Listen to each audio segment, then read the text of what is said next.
un amateur d'alcool, à Gabriel Moret. Vous ne connaissez pas la salle du Puitrin? Je vous en félicite. Il faut avoir le cœur bardé d'un triple airain pour lui faire visite. Des 1000 objets hideux entassés en ce lieu, qu'il faut voir pour y croire, je ne veux retenir qu'une chose pour le besoin de mon histoire. Et ce sont des fœtus ignoblement bouffis, sans nulle forme humaine, mollissant dans l'alcool comme des fruits confits. Eh bien, ces phénomènes, ces monstruosités que vous, gens délicats, trouveriez horrifiques, pour ceux du bâtiment, sont simplement des cas rares et magnifiques.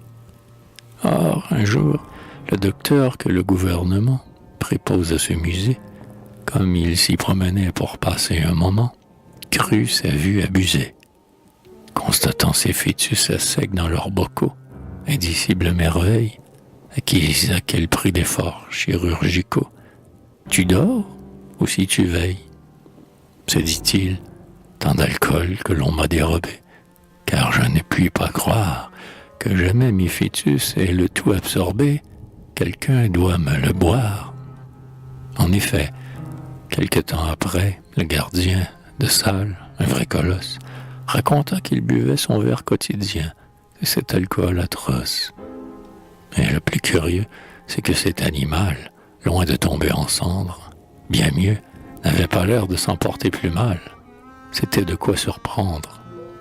Palsambleu, songe le savant, ce gaillard-là doit avoir les entrailles en furieux état. Il faudra voir cela après ses funérailles. Il le fit venir et lui dit « Vieux dégoûtant, va, je connais ton vice. Vends-moi ton corps pour quand tu seras mort 100 ans. Service pour service. » Vous devez bien penser qu'à notre saligo accepta tout de suite. Ayant de l'or, il but à tire-larigot un jument insolite. Il se fut vite bu. Dame, c'est fatal. Mettez-vous à sa place. Ce qui fait qu'il revint à son alcool fétal, dont le nom seul nous glace. Au surplus, le patron ses bocaux emplissait, au fur et à mesure que l'autre les vidait. Parfois il s'accusait de sa manœuvre obscure. Mon Dieu, se disait-il, ce malheureux Coupeau, à coup sûr il me navre, mais n'est-il pas heureux? Et puis, combien plus beau en serait son cadavre? Hélas, dans son ardeur scientifique, il n'avait pas songé que peut-être il pouvait bien aussi dans le champ de Navet avant lui disparaître.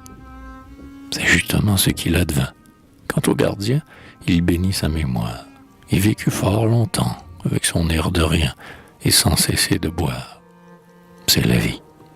Et comme en définitive son corps lui restait pour compte et qu'il en connaissait la valeur, mon cochon alla de sorte prompte chez un autre docteur au courant de son cas afin de le revendre.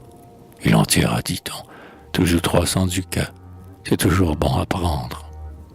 Puis, de nouveau, laissant ses bocaux au rebut, d'autant qu'ils étaient vides, pour la seconde fois, notre ivrogne se but, ou du moins, je le cuide.